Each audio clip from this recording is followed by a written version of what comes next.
Connect the chat.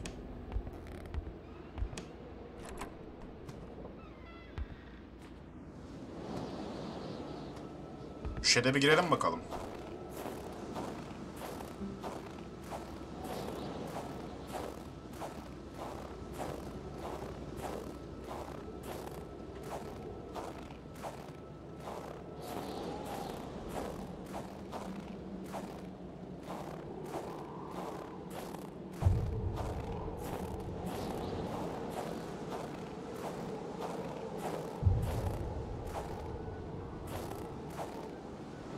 İpli mıknatıs yaptık. Onun anahtarı alacağız da nereye düştü o şey? Onu...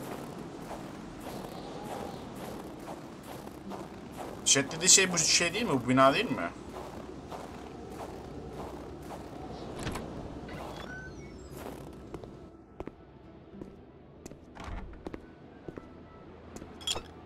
O şişe alalım. Radyoların hepsi çalışıyor arkadaşım. Hop hemer.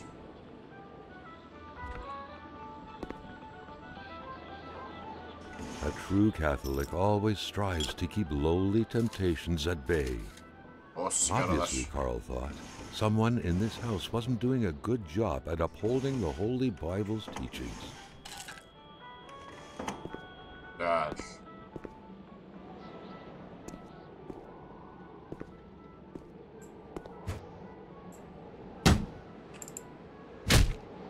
Kıramayacak mı? Kıramadım.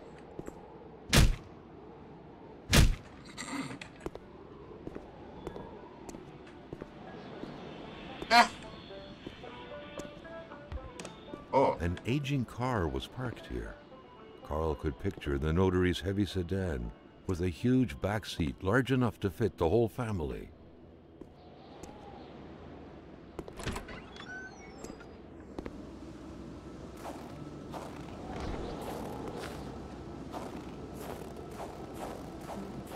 Carl smiled at the sight of the nicely protected garden.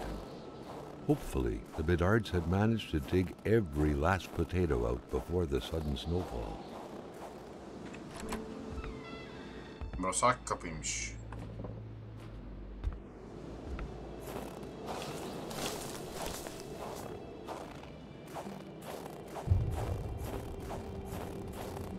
It was so cold, already Carl did not feel his toes anymore.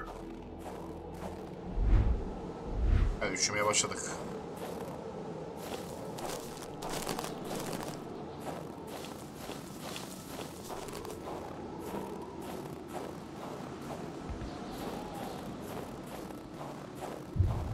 Tamam da.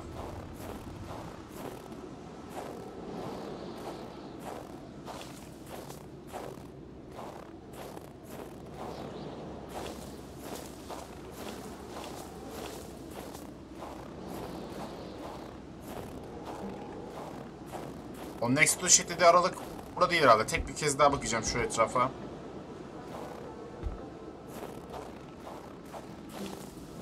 Çünkü bir daha buraya gelmeyiz diye tahmin ediyorum. Gerçi kadının günlüğünü okuyamadık. Muhtemelen bir şey bulup kadının günlüğünü okumak için cesaret edineceğiz de.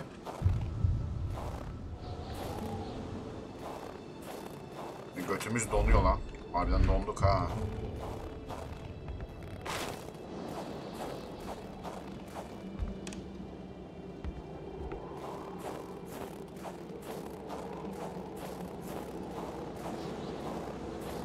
Evde bir ateş yakayım da. Bir ısınayım. Özgür. Ne yapalım ya? Takılıyoruz efendim. Hop. Hadi bakayım. Acık ısınalım şuradan. Tamam, hoş geldin. Aleykümselam. Ne yapıyorsun? Nasılsın? Kurt var. Kurt gördük. Kendimizi geldim şurada. Açlık yok bir şey burada değil mi? Sadece sağlık var. Herhalde yemek yemekte sağlığı arttırıyor.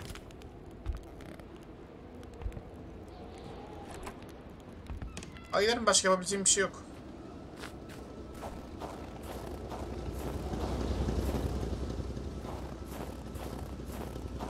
Ya biz bir paralı dedektif, özel dedektifiz. Bir iş için buraya geldik ve işverenimiz ölü halde bulduk. takılıyoruz biz de. Ya bizim para kim verecek bize şimdi falan diye moralimiz bozuk bir şekilde takılıyoruz abi. Arada sigara içiyoruz. Civar köylere bakıyoruz. Burada biraz tuhaf şeyler de var bu arada. Hayırlısı bakalım.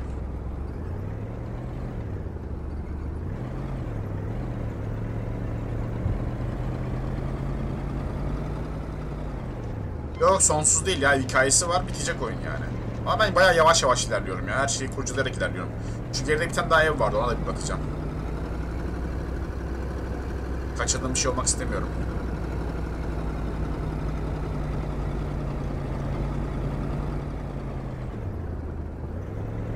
Anda yolda burada geçti. Sefer buraya gelip inememiştik aşağıya, oyun izin vermemişti.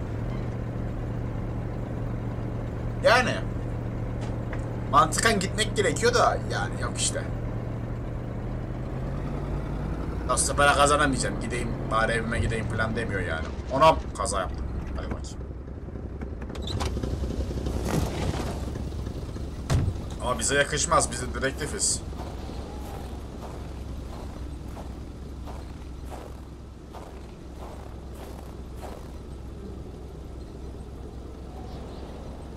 On prise la flûte.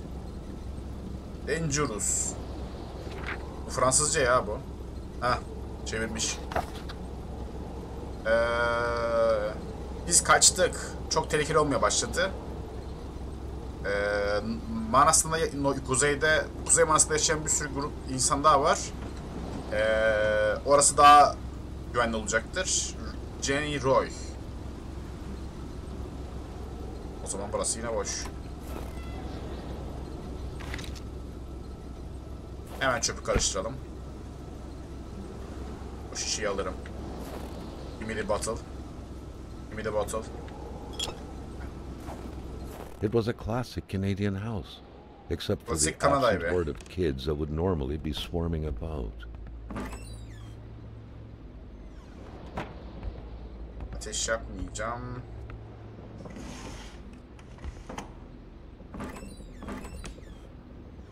Orada bir şey var. Heh, onu ver bana. Aç. Orada bir şey var. Bak tencereye yemek var orada. Goddammit.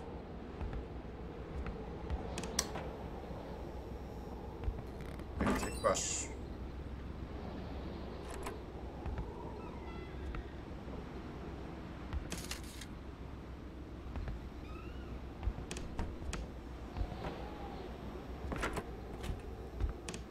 Biftek yok mu? Ulan nasıl bir stoktur ya?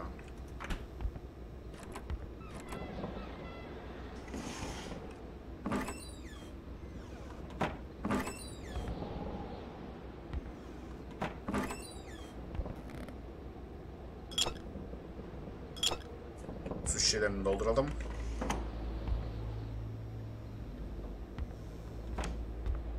The couple radiated something akin to lightheartedness, to freedom. Perhaps some people out there truly found the way to live happily ever after.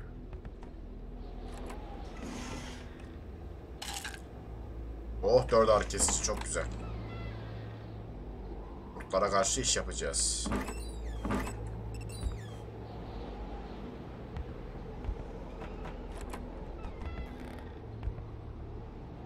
This shit. Novel page mi? Okumayacağım bunu, okumak istemiyorum. Sigara. All manners of clothing were gone, Evet, as if the Rois drove out of town with their closet in tow. KONA poli mi? What the fuck? All manners of clothing were gone, as if the Rois drove out of town with their closet in tow. O ne lan? Ya adamlar bana çay verdi, çay. Çay veren adam için bozuk mu? Aklım aklım kesiyor mu? Adamlar bana çay verdi, çay. Bana çay verdi. 4. sayfası. Yazdığı hikaye sayfalarını niye bu kadar dağıtmış bu ya? Tabii. Televizyon çalışmıyor yine.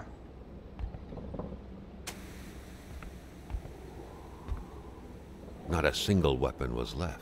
Hiçbir All of silah them were kalmamış. gone. Hepsini almışlar.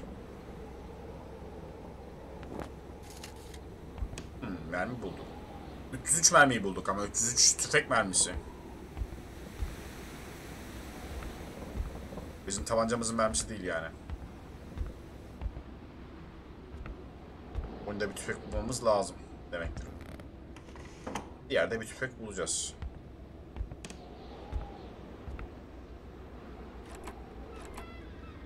Buralara baktık. Başka bir şey yok o zaman. Gidelim. Buranın bir esprisi yok.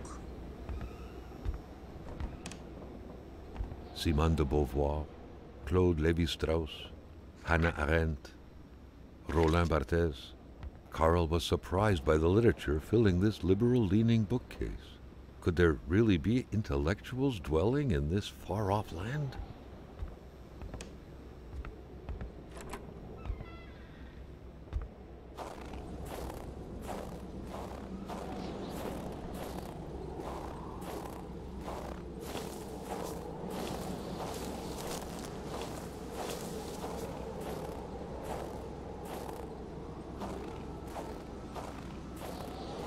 Korku oyun değil bu ya.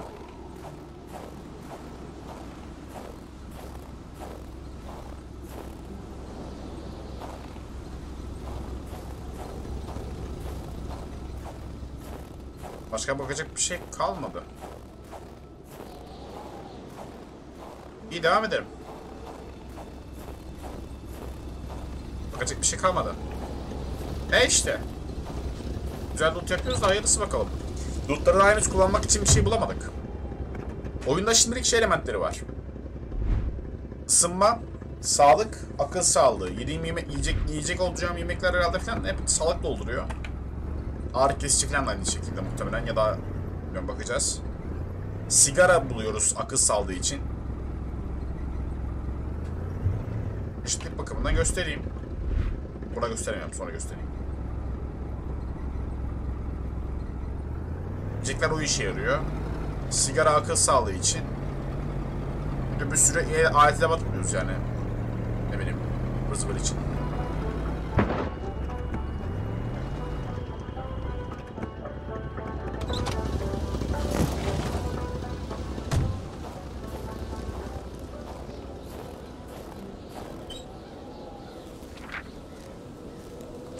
Wilford'dan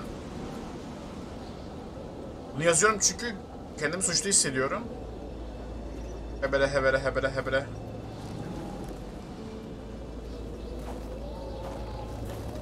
Neyse gidelim ya. Sanki bir şey kaçırdık ama neyse, hadi bakalım. Çünkü o mıknatısı kullanmam lazım. En sonunda geri döneriz gerekirse.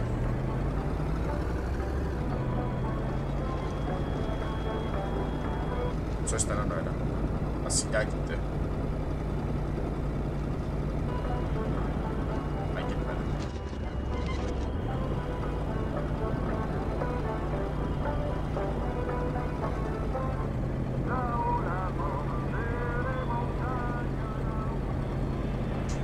Yalnız yüklenmek kadar çok can sıkıyor ya. Neyse. Ne kadar garaja gidiyoruz. Harita böyle. Garaja girmeyeceğim.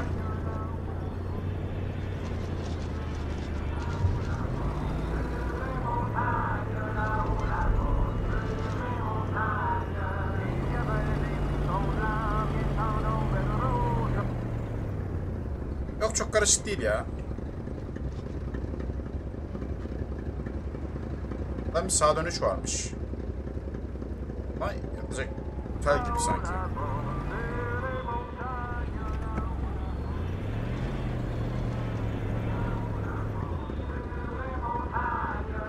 Bunu kırarak geçmiş.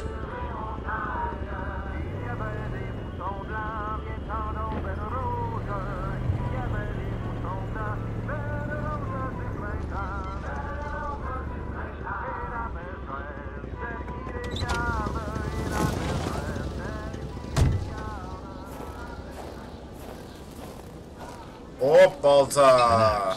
Not too shabby. Carl felt he needed to protect himself.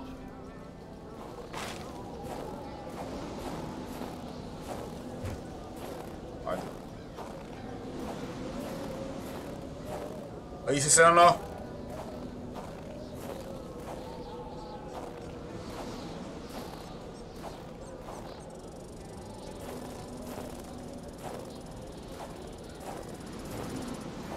Karga sesi de. Long Dark'la iyi gelince çıkan karga sesi o.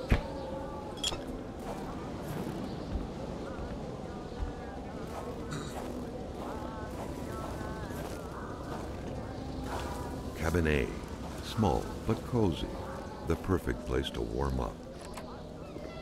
It was a typical shack, just like the ones you hear about in Quebecois legends. Local lumberjacks used it to rest and twice a day heat up their pea soup. Bölmeler var. Yarısı boş. Who quits a game one step away from victory? Kim niye oyunu bırakır tek hamlede oyunu bitirebilecekken? Isınmama gerek var ama şimdi ısınmayacağım. The leftover food, the clothes, the general warmth of the place, no evidence of escape. Carl was sure of it. People were here not long ago, and they expected to come back. Geri gelmeyi bekliyorlardı. Yani buradan bir grup insan bir şey için olmuş. Ayrılmışlar.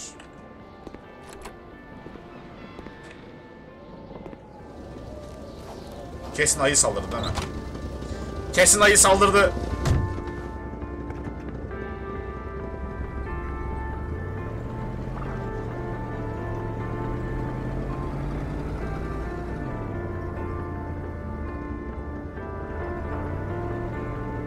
Hava hep böyle, oyunun başına değildi de bundan sonra hep böyle gibi duruyor. Bayağı bir ileride yer var. Yolu ikiye ayrılacak, sağa gideceğiz. Sola daha sonra bakarım. Bina sağda. Ya da ben mi yanlış görüyorum? Solda da bina varmış. Sağa gidelim. Sola gidelim.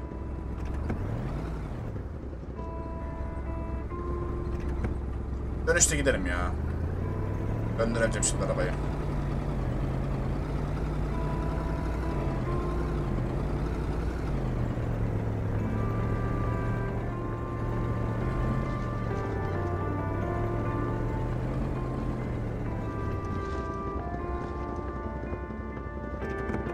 Ama ateş yanıyor lan.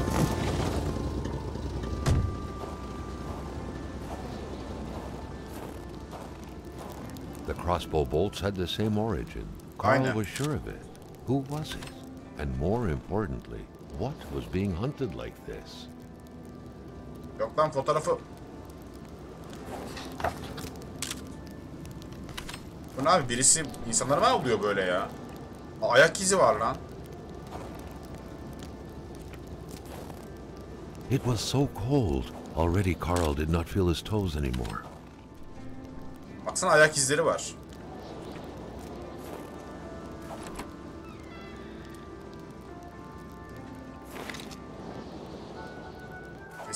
Without a single window to brighten things up, the inside of the cabin was almost pitch black.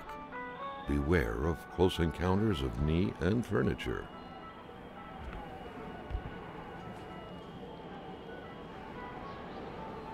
Hiç. Ateşi başlatalım. Bayağı bir yiyecek var. Yapabileceğim bir şey yok. Yardım güzel. Kıyafetler yaratılmış. Solitaire. A card game only hermits can truly enjoy. Carl felt depressed at the thought of playing this.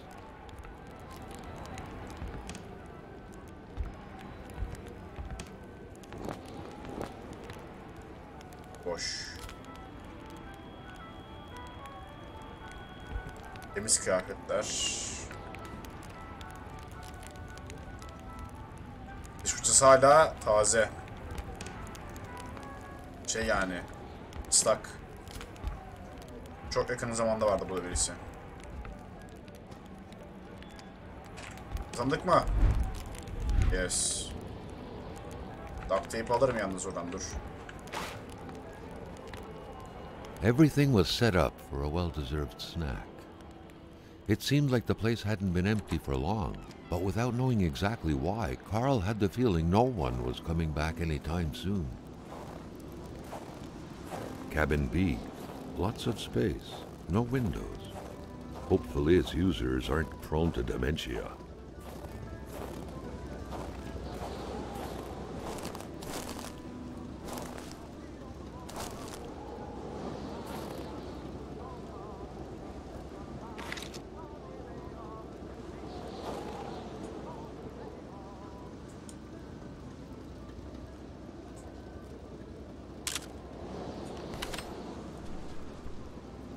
Yok.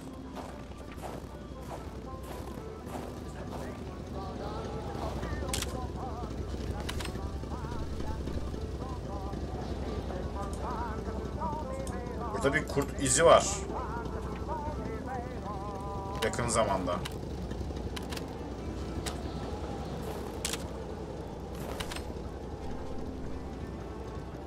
Yok, ayak izlerini takip edemiyorum.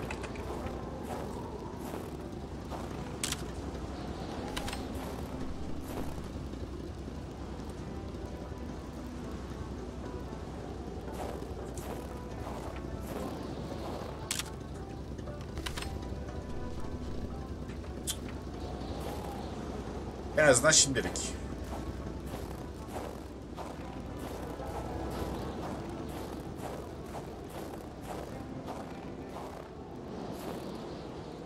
Buradan bir kurt geçmiş.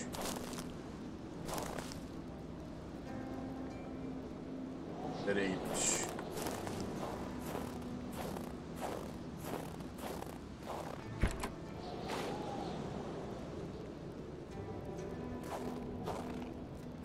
Gel küçük gel, yemek buldum. Ona lan. Ha, kibrit. Niye tuzsuzca atıyorsunuz lan? Onu ver bana. Ver artık bana onu. Abi ciddi misiniz ya? Alo. Alo. Hüseyin abin hoş geldin bu arada tekrardan. Allah iyi oyun ha. Loot alamıyorum.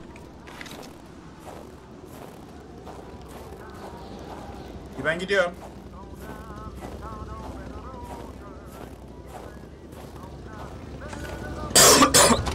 Rahat, o kadar rahat değil. Yok canım, meta değil canım.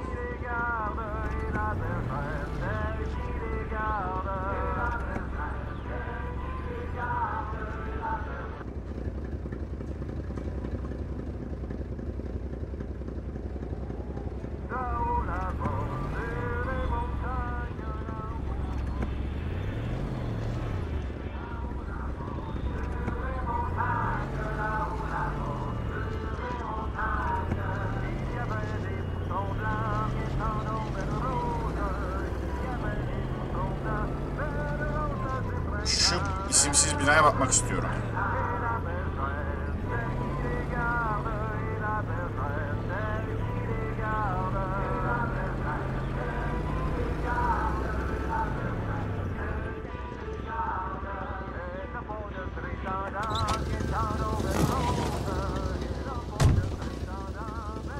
Etrafa bakalım.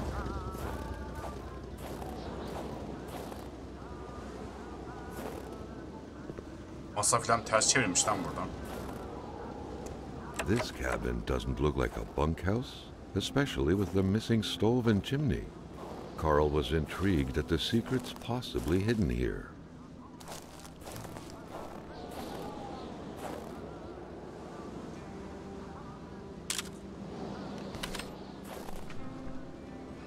Bak, bu buzlarda da iz çıkıyor.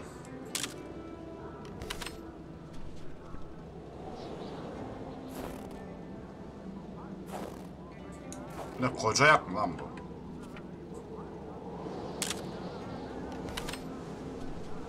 Ama izlerin devamı olmuyor yani. Hep bunlardan bir şey çıkıyor. Yokluk var ama.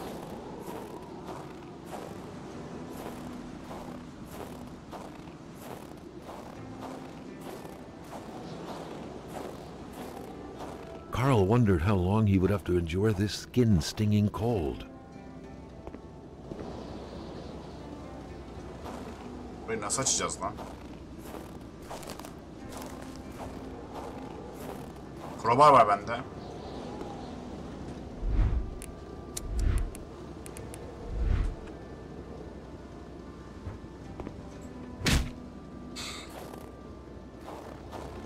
Neyse. Yapacak bir şey yok. Çözüm bulamadım.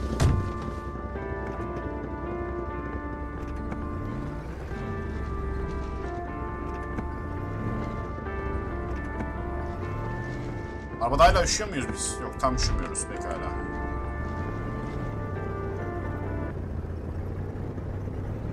Lan gidelim bakalım. Buraya sonra tekrar gideriz.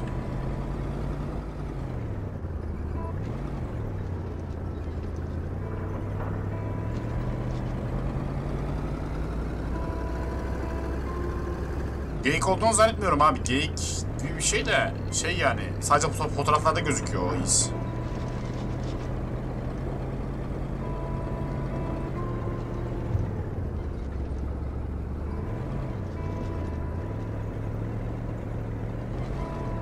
Bok görebilsem evet. Tamam. Sol tarafta bir eve giriş var. Gidelim bakalım.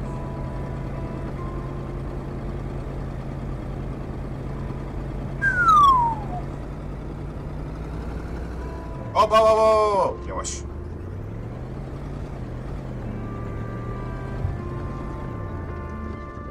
Bay's house.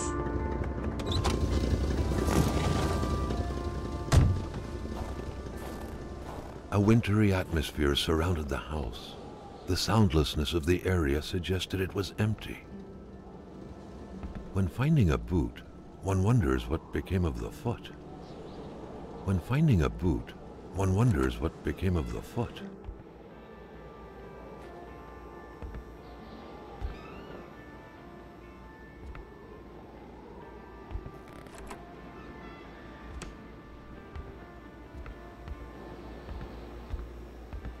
Yok mu lan evde?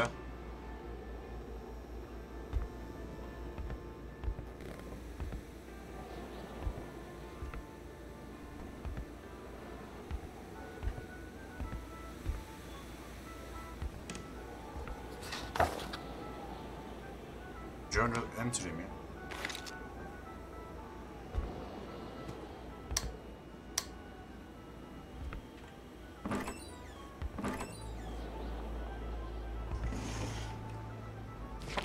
Louis'in günlüğü.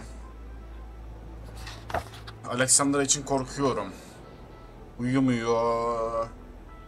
İşte olduğunu sanıyordum ama falan filan gelmiyor falan filan. Benimle konuştuğu zaman oğlu ondan şey sorduğu zaman, top oynayalım mı diye sorduğu zaman hiçbir şey söylemiyor falan filan. Yürürken o geliyor diye mırıldandığını duyuyorum.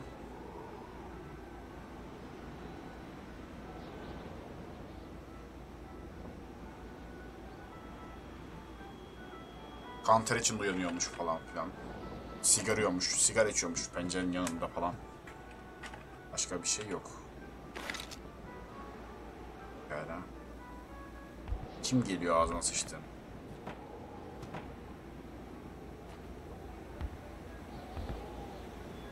Yok.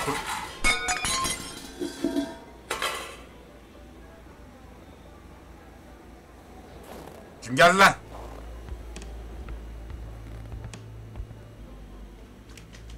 Kurtmuş lan. Şşş. Kurt nasıl kapıyı açıp kapatıyor oğlum? Long Dark'ta başımıza gelebilecek en kötü şey geldi başımıza şu an ya. Şşş. Sıkarım ha. Çek silah çek.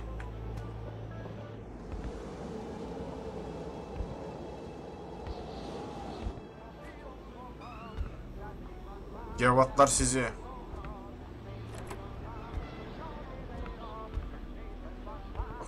Ölüyorum lan soğuktan. Acık ısınayım şurada, geberiyorum yemin ediyorum ya. Bu streste bu nedir ya? Ben bir sigara içeyim dur. Nerede sigara?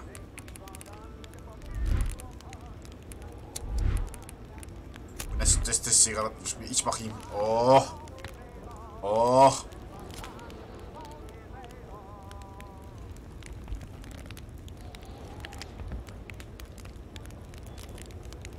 Birinin zamanı kalmamış.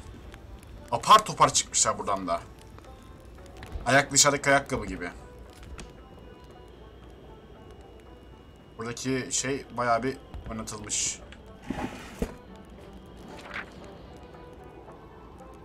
Martin Blaze'den not.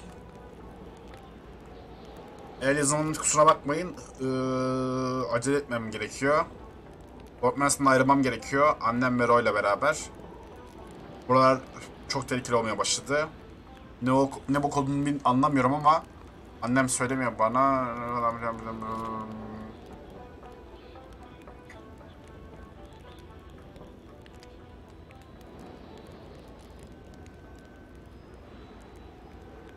Martin'e açıktı. Martin anahtarı kaybettim diye ağlıyordu değil mi? O zaman burada bir yerde olabilir belki anahtarı. Kaybettiği şeyci. Şu Shed'in yanındaydı değil mi?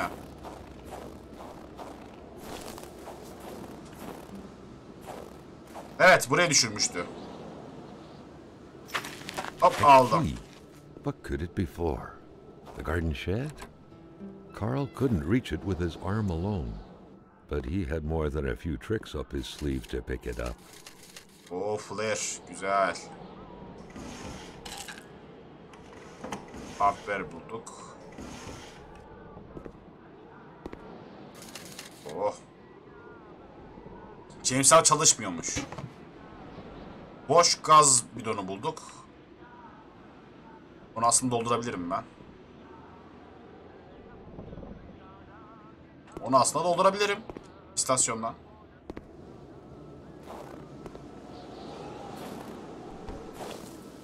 Kodumuz lootlar işe yarıyor. Bu anahtar acaba öbür bir yerin anahtarı mı?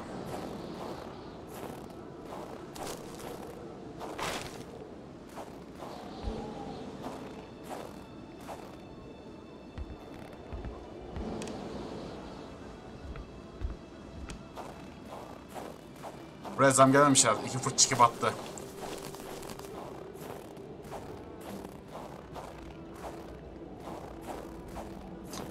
Biraz öyle.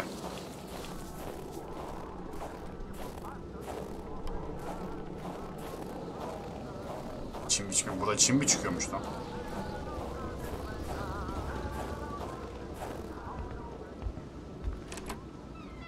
Bir tutlayamadık. Bir girelim bakalım. The key, which seemed to be meant for a padlock, bore an inscription reading Kuzey a company name. Better keep an eye open. Businesses weren't exactly numerous around these parts.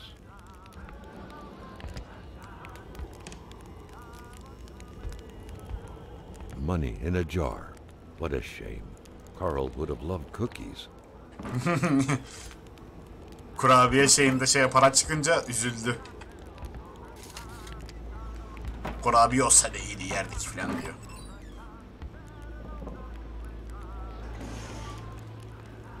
Kalem.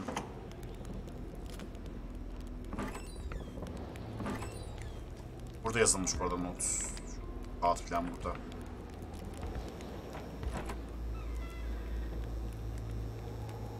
Kapımı çaldı lan.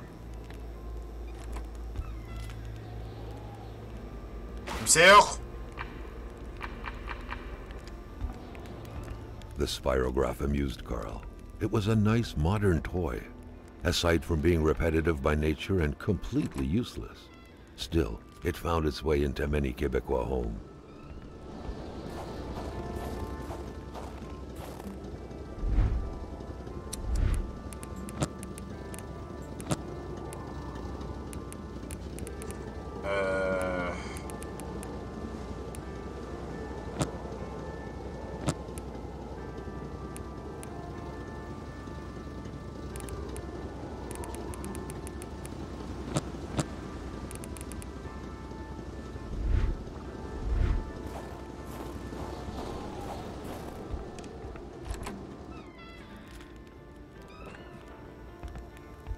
Bira içebiliyor muyuz ya?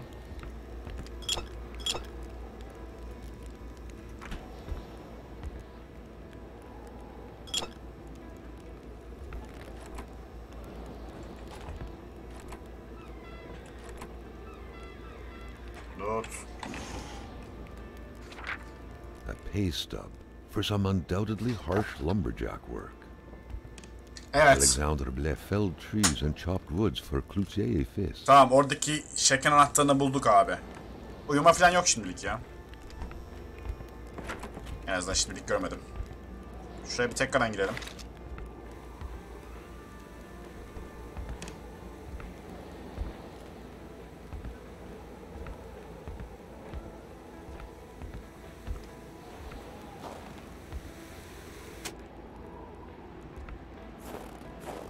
Pencere açık mı lan? A window left open in that weather?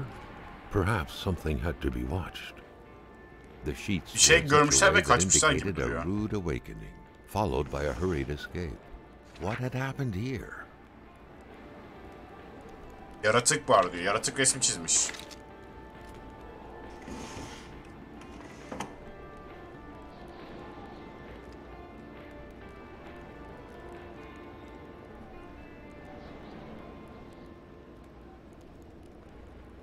Bu cihazı diyor. Bunu çizmek diyor imkansız diyor. Nasıl Allah Allah. Aynı resim öbür şeyde de vardı.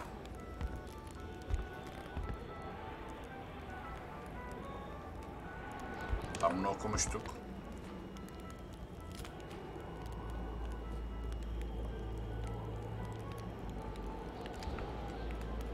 Buralara baktık. Tamamdır.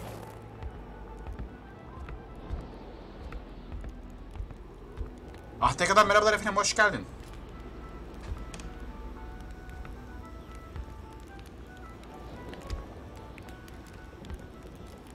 Tamam, gidebiliriz.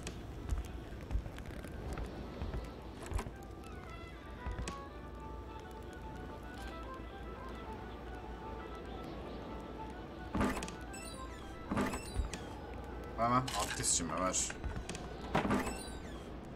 Cam kırılmış lan.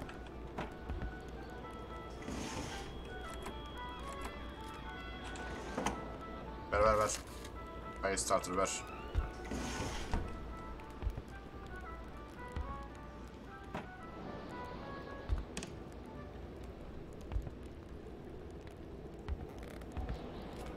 Well, looks like someone woke up on the wrong side of the bed. Pekala. Az ısınalım şuradan. Sonra gidelim. Yapacak bir şey yok.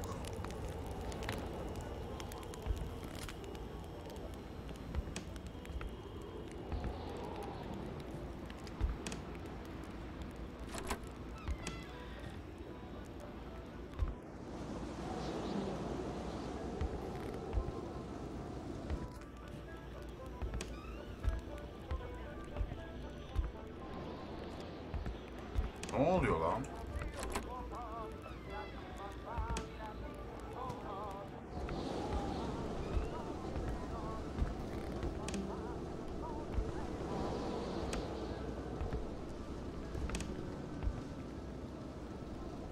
Ses duyuyorum da o yukarıdan mı geliyor lan o ses?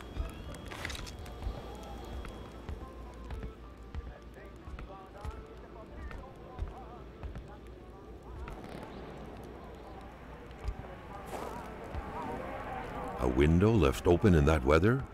Perhaps something had to be watched. Ses geliyor da. O kızda donmuş kıza olmuş ses geliyor. Burada bir yerde sanki.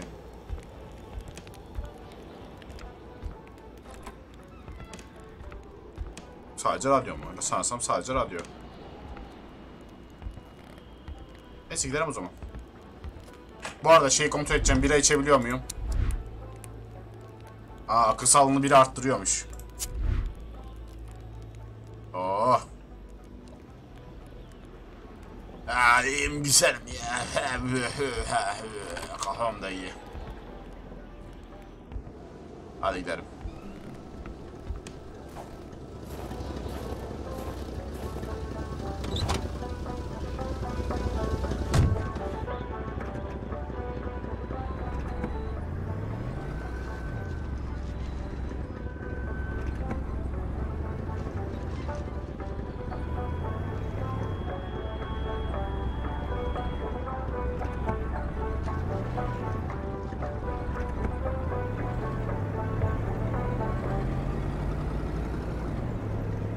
Oduncu kampına tekrardan gidelim bakalım.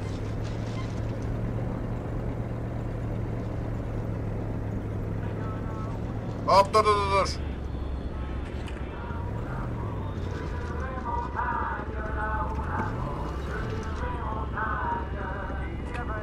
Ya yürü.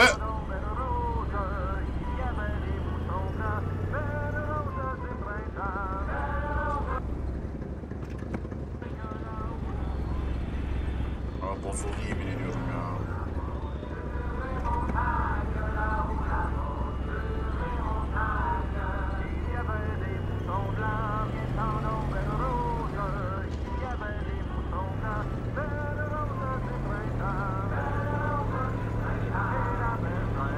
Yapacağımız şimdi iki şey var. O şeyin şeklin kapısını açmak. Daha sonra da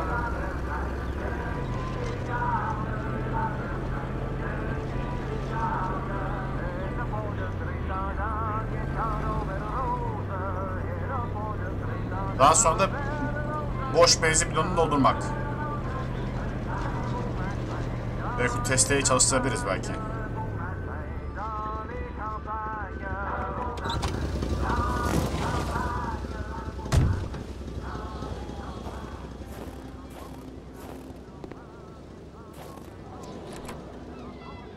Welcome to Ali Baba's Cave, Lumberjack Edition.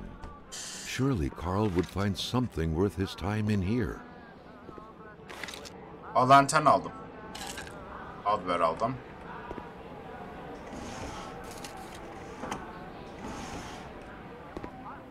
Abi şey insan.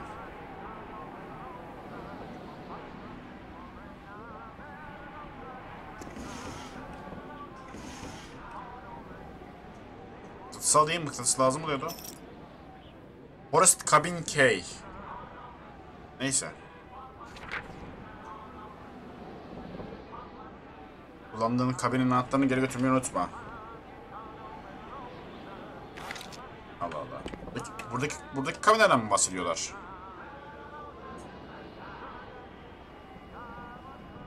Kabinleri açtım ben zaten. Başka kabinde yok benim gördüğüm kadarıyla.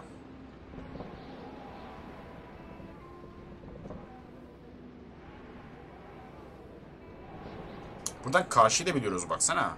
Doktor falan diyor. Oraya gittik. Biz gitmedik ki oraya biz. Biz buradan geldik. Rest Shop'tan geldik. Buradaki kabinlere baktık. Buradayız. Blaze'e baktık. Karşıya gitme şansımız olmadı.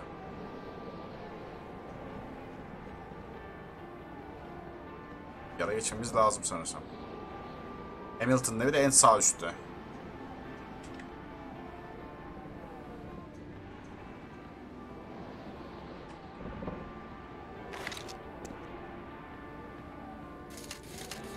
Bayağı bir flare buldum ha. Kurtları kaçırmak için.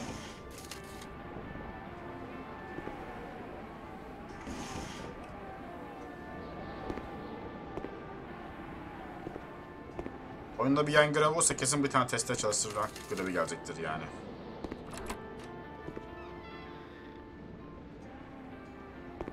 Oğlum bunlar bira değil mi?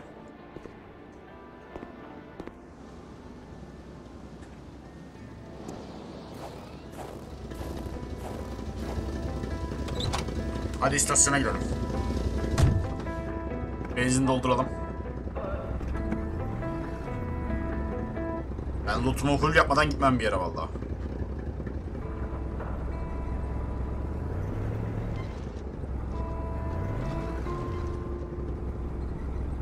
Vallahi saçma sapan bir yaratık çıkmazsa çok mutlu olurum ya.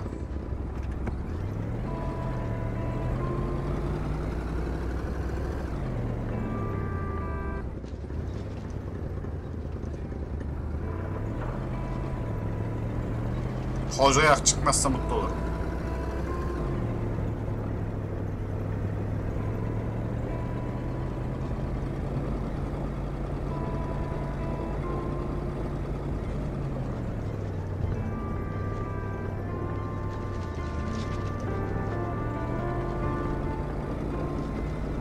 Hop yavaş yavaş yavaş yavaş yavaş.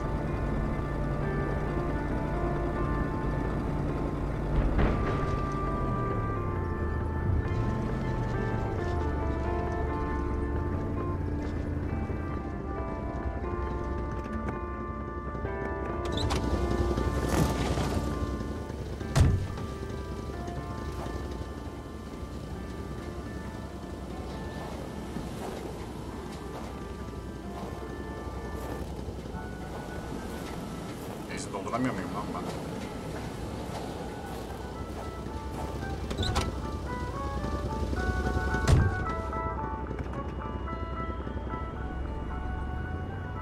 Ne bitmesi ya? Oyun kısa mı? Ben her şeye ayrıntılı bir şekilde bakıyorum ya.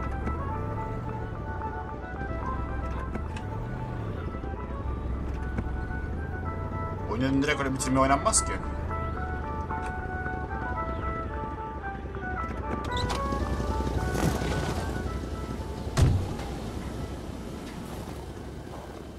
Benzinimiz sıkıntımız yok herhalde.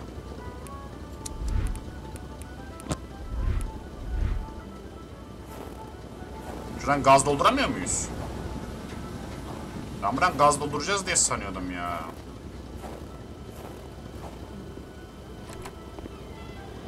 Lan gevatlar. Gazı açın bakayım.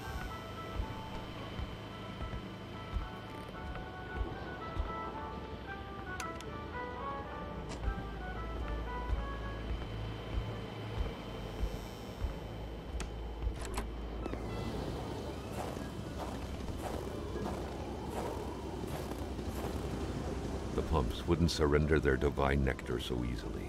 In all likelihood, they had to be switched on from inside the store. Açtım.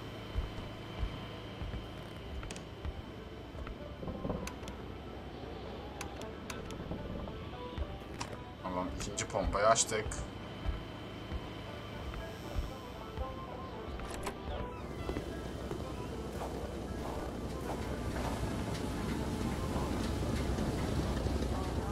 Ben buradan gaz dolduracağız sanıyordum da yok, doldurmuyormuşuz. Üzdü.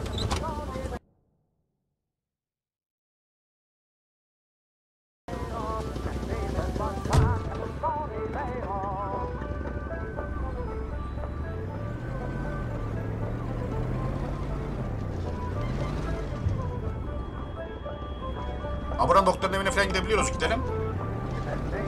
Bu yoldan gideceğiz. Evet, gidelim. Yay!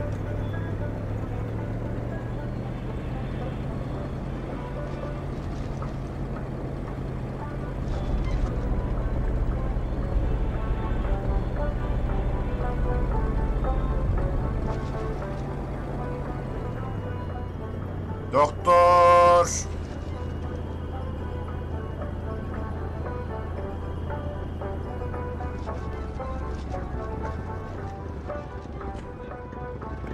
Merdiven mi?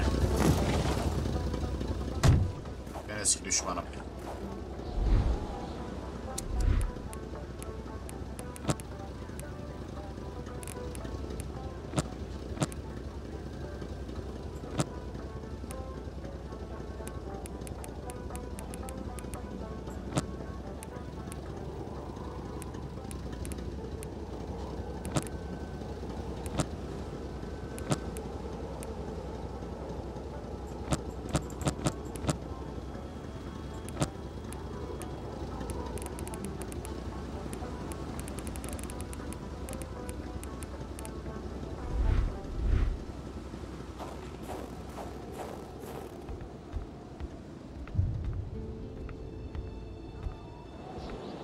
Doktor bey.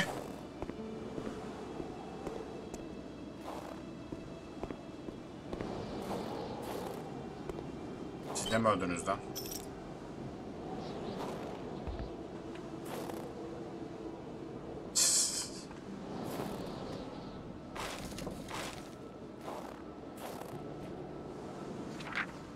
There should be a law forbidding doctors from falling sick. Köyde bir acil durum olmuş. Oradaki doktor hastaymış. Geri döneceğim. O ölürse geri dönmeyeceğim. Onun yerine geçmem gerekiyor.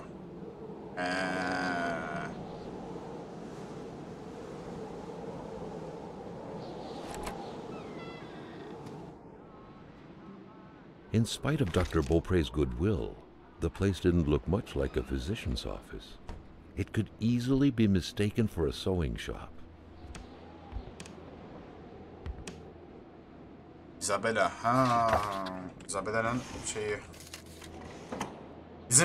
Bizim kaza yaptığımız doktor. Isabella'nın resmiydi. Biz doktorla kaza yapmışız.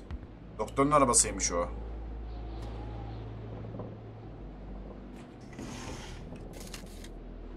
For the one-eyed, or for other vision problems, the eye patch was the way to go.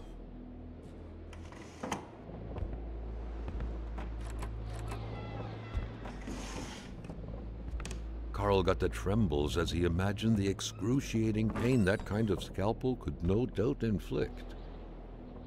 Within these miserable walls, patients probably felt more like in a slaughterhouse than in a doctor's office.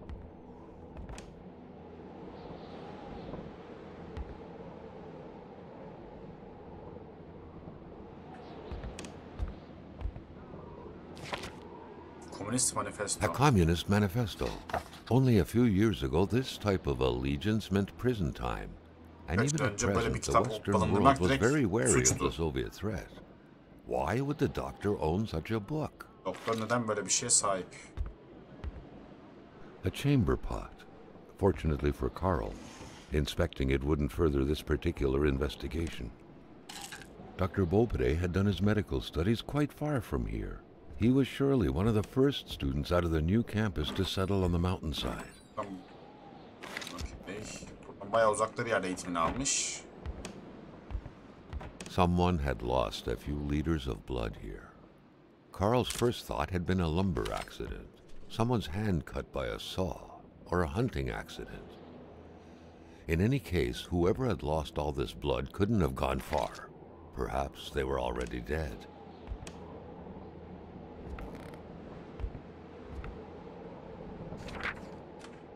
Medical dosyalar.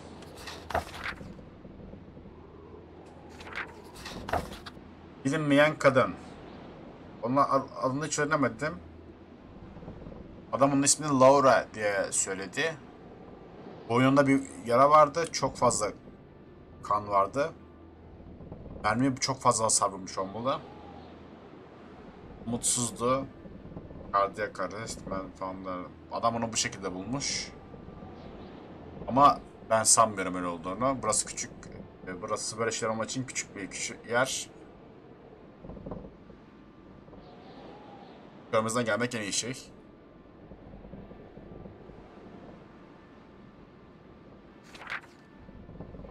Rosary Arment. Rosary nasıl hayatta kaldığı hakkında en ufak bir yani tıbbi bir tanım yok. Nasıl hayatta kalabiliyor diye. Onu sadece onu iyileştirmenin tek yolu onu öldürmek diyor. Sylvie Bedard. Kaç tane var lan bunlardan?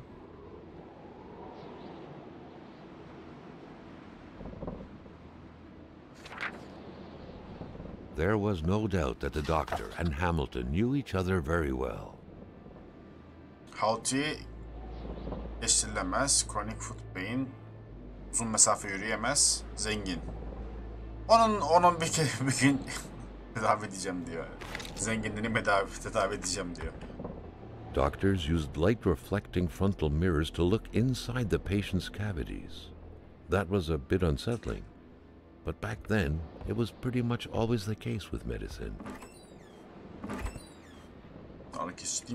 The injured could be recognized by the large stains of red, an informal nickname given to Merbromen, smudged all over their injuries.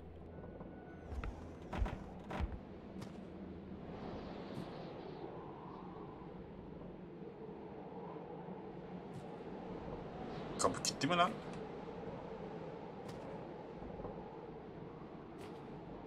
Ha, ulan kapıyı kilitlemiş bir de bunu yapmış. Ulan ver, açayım, crowbar var bende. Adam kapıyı kilitlemiş bir de bir şey yapmış lan. Nasıl bir şey? Atlılar güçlendirmiş.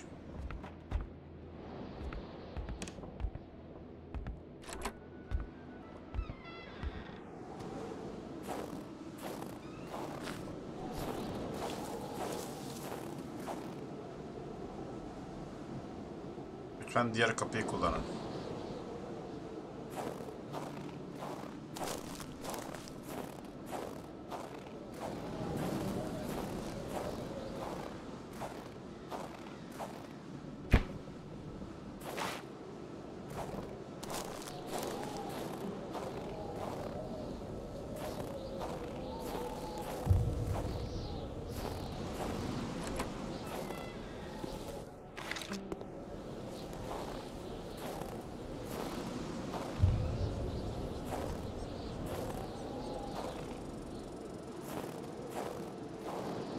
Notlar gelmiş buradan.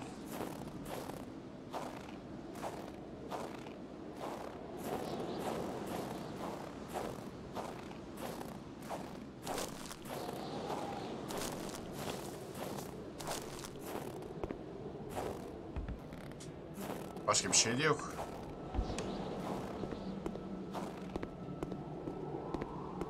Great care had to be taken searching this place full of oddities. Everything was important. The decor itself told a story.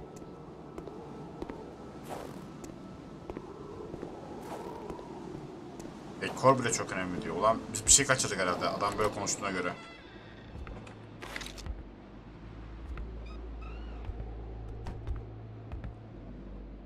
Tamam biliyoruz bunu öğrendik. Dekor ha.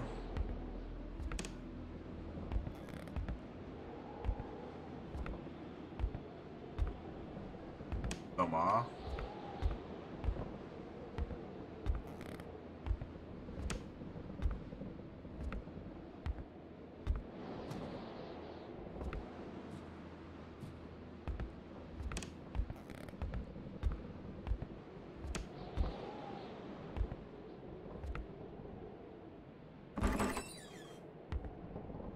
Bir şey yok abi.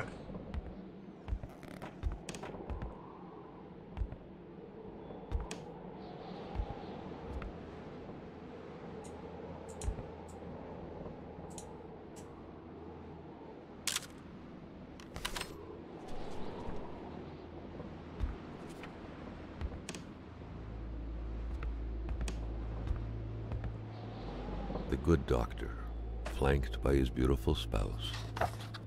Pure happiness, captured on cardstock. Sen bunu kaçırdın. Carl recognized this woman's soulful eyes. Was it Dr. Beaupré who had hit him head-on at the village border? Nobody kills a rich patient to start a revolution. It didn't make any sense.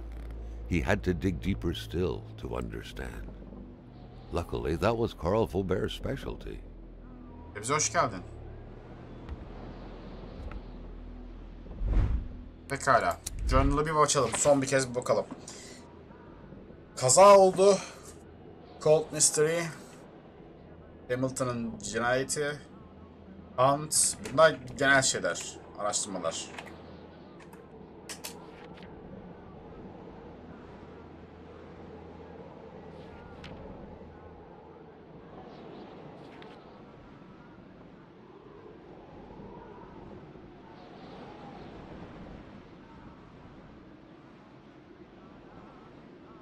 Doktor öldürmüş de olabilir. Doktorun kapısını açamıyoruz ama. Uzun sırrı. Evet. Olmuş bir şey kaçırmışız bak sağ üstte yazı bak.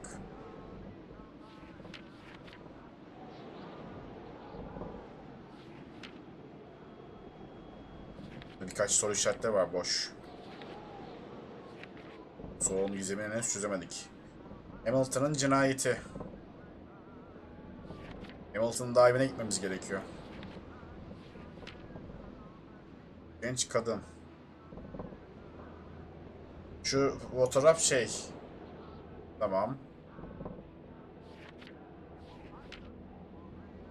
Of. Avın başka bir anlamı var.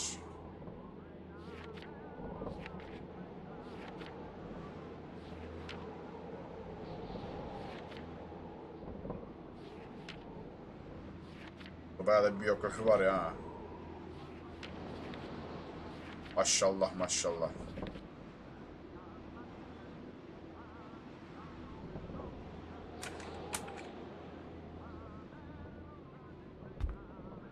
Doktorun kapısına bir yerdeydi ama dışı unuttum. Abi doktorun şu kapıyı mı diyorsun? Benat. Doktorun şu kapısını şeyde buldum işte. Burada buldum burada. Ama burası açık kapıyı açmak gerekmiyor. Burada baksana şeyde var. Crowbar'larla şunu açmak gerekiyor. Bunu nasıl açacağım? Çünkü bu kapıyı anahtar açamazsın. Kapıyı bildiğin yok etmiş yani. For the one-eyed, or for other vision problems, the eye patch was the way to go. Levye var ama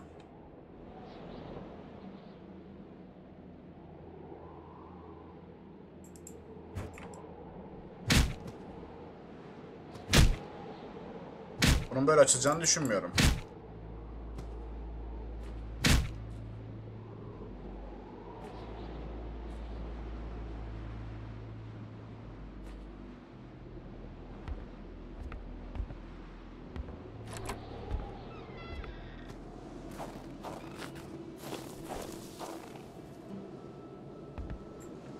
Buranı da açamıyorum.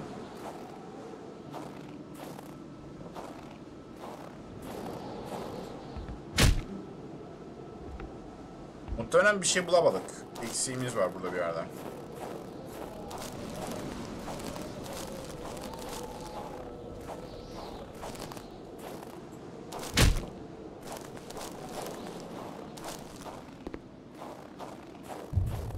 Carl felt like he knew the doctor now. His belongings had spoken lengths about him. But what Carl had heard worried him. Tamam, bu evi %100 yapmışız abi. Götüm dondu.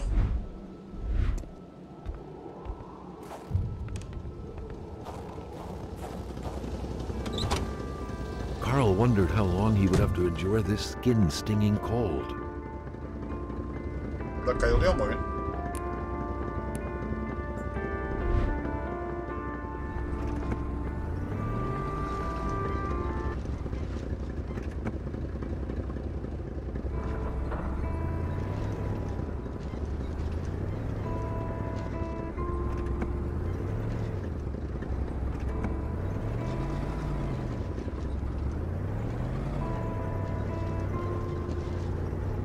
Hadi bakalım.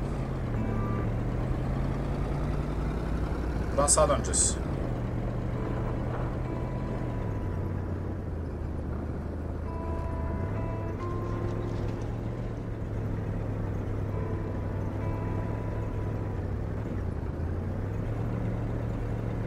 Evet, başka bir bölgeye girdik.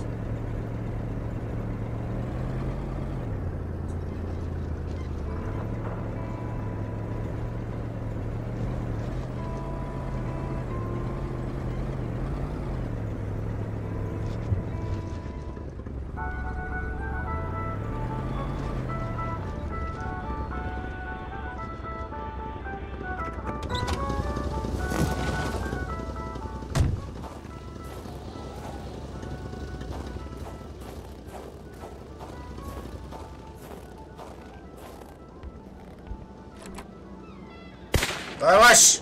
Oh, mon bonhomme! Yavaş! Je m'attendais pas à ce qu'un étrange retentisse par ici. Moi te dire, je prends plus de chance depuis que ça rentre dans ce bout-là. J'ai ma carabine au bout du doigt, et puis bang, bang, bang, si ça s'approche. Geliyorsun dayı ya. Bing bing bing. Hebere hebere. Si tu veux du linge chaud, parce que t'es habillé comme un gars de la ville, Sıcak kıyafetler mi une istiyorsun? bonne bouteille de caribou, puis tu pigeras ce que tu voudras par mes mécaniques. Bana bir şişe karabu getir diyor. Karabu bulmadım hiç. Hiç karabum yok. C'est vrai, le jeune, que tu te promènes quasiment en bobette. Une bonne police, ça te fait pas de tort. Mais je vais te dire une chose, dans ton coin de pays, comme par ici, on n'a rien sans rien. Il est où, mon caribou? Adamın gözü önünde şey yapıyorum ya.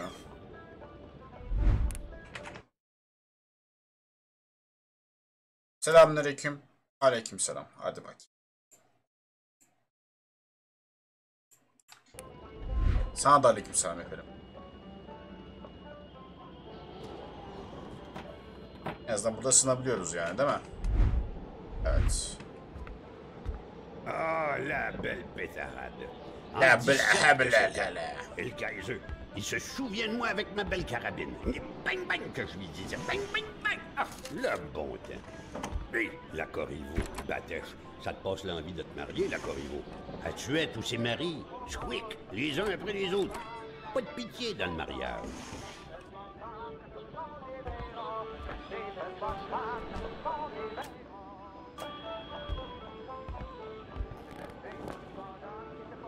Touche pas à ça, l'enfant. Tu pourrais te faire mal.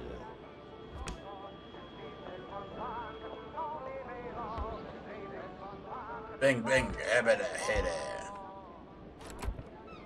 En azından yaşayan birilerini bulduk abi. Dans mon temps, c'était comme sur l'image. On était vrais, fiers, forts, puis on avait le bon lieu de notre bord.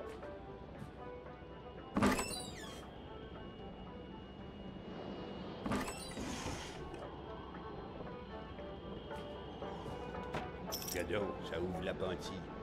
Prends-la, je m'en fous. Perds ton temps dans mes déchets tant que tu rapportes du caribou. Karabu istiyor bu adam. Bu adam bir karabu bulmamız lazım.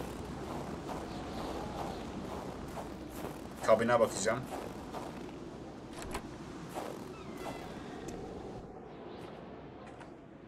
Kapat kapat, götüm donuyor. Ben inventory dolu. Tüfek mermisi. Anahtar dolu. Hardware buldum.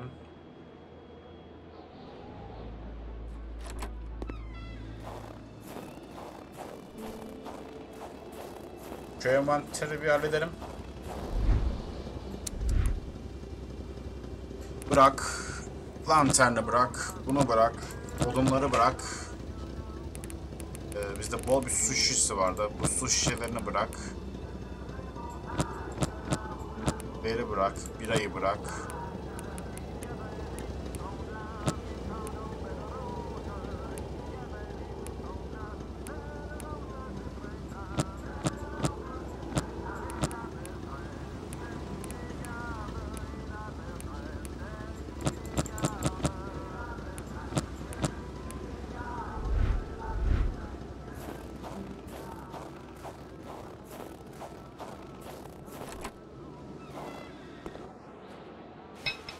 Bir hatchet daha aldık lan.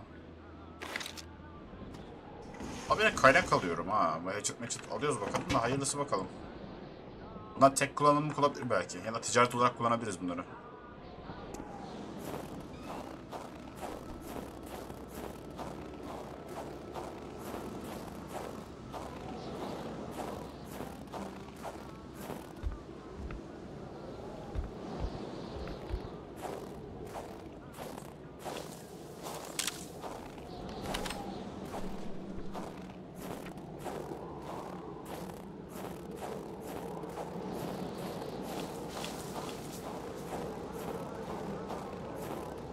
Tek odun sıkıntımız yok.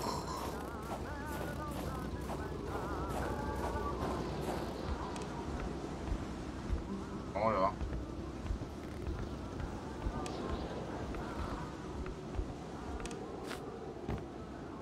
Diğer taraftaymış çöp kutusu, dur.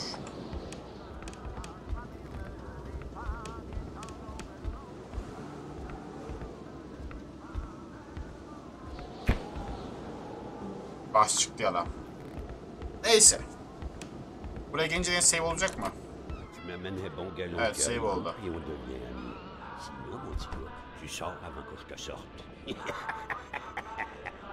Evet efendim. Bu bölümü burada bırakalım. Kaldığımız yerden daha sonra konuya kaldığımız yerden devam edeceğiz. Bitiririz herhalde oyunu ya. Hepsini bir keşfedip oyunu %100 bir şekilde bitirmek istiyorum. Hayırlısı bakalım. Kendinize iyi bakın. Görüşmek üzere.